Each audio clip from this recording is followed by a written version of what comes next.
Hi, this is Harvey Goldman and welcome to my YouTube channel.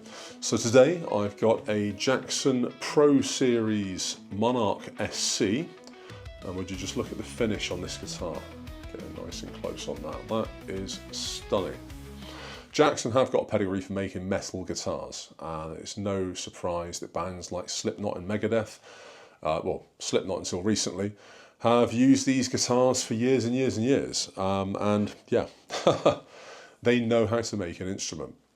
So this particular one, as you can see, beautiful finish. It's a mahogany body, solid mahogany, and there is an accentuated single cut at the back, and you can see that really does give you access to that 22nd fret.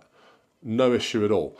It is a bit weird for myself that there's not 24. I always prefer the full 2 octaves on a guitar, but hey, we make do with what we've got. So it's an ebony fingerboard, it's a maple neck, there is a graphite reinforcement inside, and we can see on this one that the carpet does indeed match the curtains. I don't know if you can see it on camera. We love it when the headstock matches the body. So on the ebony neck, you have got what they call pearloid ghost fin. Obviously the fins aren't filled in, I guess that makes them ghosted. There you go.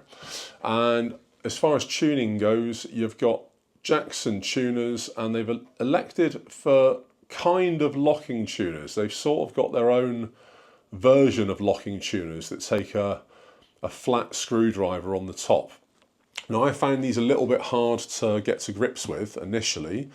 Once you get the hang of it, it's not too bad. You basically have to put the string through, you give it a quarter turn to secure it, and then you wind it.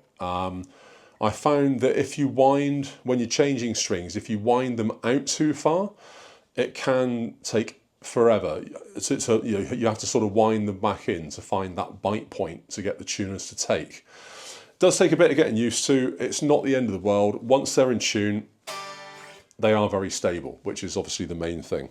As far as pickups on this beast goes, you've got active pickups. They're Seymour Duncans, and they are JB and 59s. And I don't think I've ever played pickups that have been as meaty as these. Certainly they are active, so you've got a 9-volt battery port there at the back, and if you dial the amp settings in right, these pickups absolutely wail. Another thing that sets this apart from perhaps other guitars is that you've got a radius adjusted compensated bridge. Now that basically means that the bridge matches the radius of the neck. So basically everything stays in tune. The stability that you've got when you're playing this guitar, and I really do thrash my guitars, the stability is absolutely fantastic. The only thing that comes even close to this and really beats it, but it's not a very fair fight, would be the Evertune. So it is obviously a set neck. For some reason they have done a weird paint job that leaves the body and goes onto the neck, and I'm not quite sure what that's all about. It's just Jackson being Jackson, I guess. It looks like somebody's dipped it perhaps a bit too far and then pulled it out. I don't know. But it is a beautiful guitar to look at. You've got the standard array for most single cuts, where you've got volume, and you've got tone. There's no coil tap on this guitar, and you've also got the 3-way pickup selector at the top there. So all in all, this guitar is set to rock. Let's see what it sounds like with a bit of clean. Quick back and track.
Okay, I quite like that. I quite like the tone. I like the tone especially on the rhythm pickup. These are super high output pickups, and obviously they're made really for one thing. These aren't made for campfire chords.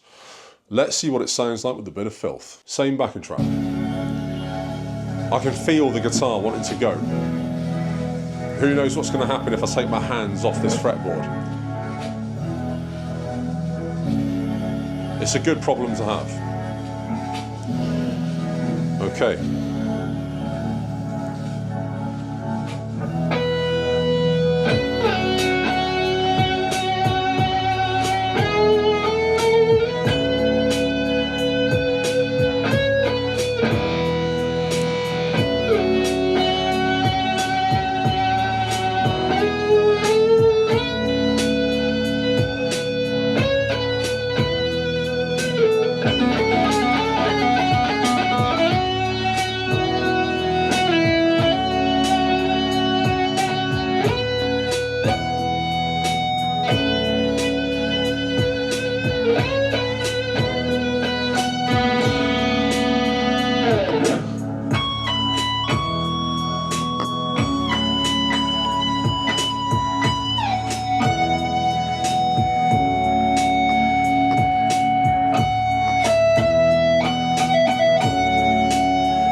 Middle pickup.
Okay, so here are my final thoughts. It's a lovely looking guitar. Everything about it makes sense for the music that it's intended to have played on it. I feel it's a bit of a one-trick pony in that I can't see anybody reliably using a guitar that looks and sounds like this and has this level of rah in the pickups for something like trad jazz or something like country or something like blues. Let's be real about it. It's a rock, it's a metal guitar, more metal than rock, but it's a rock and a metal guitar. And at that, it excels. So if rock and metal is your genre, to be fair, you could do a lot worse. These retail, I swapped this one. I swapped it for an Ibanez, I want to say it was an Ibanez Blue Moon RG. So it was an RG 370 AMH, I think it was. And that's obviously a much lower value guitar than this. It did look a lot nicer. But I was desperate to get rid of my last Floyd Rose, and that was my last Floyd Rose to remove. So this was a great find. I think these retail near £1,000. I think brand new they were around 1,200 when they came out. Marketplace, eBay, Reverb, you can pick these up probably for about $650. So in dollars, about $700-ish. And that at that price, that's really good value for this level of guitar. The Seymour Duncans are great. They sound beefy. They've got a lot more top end than something, say, like an EMG pickup. I've got a few guitars that have got the EMGs, like the 81s and the 65s, and they tend to sound muddy, even if you kind of counter that on the amp or your pedal, they always sound a little bit muddy. These don't. These pickups are absolutely made to cut through the mix. They've got a lot of mid and a lot of high end in them. So yeah, so that's my quick review and one man's opinion of the Jackson Pro Series Monarkh SC. And it is a gorgeous guitar. This is Goldman. Peace out.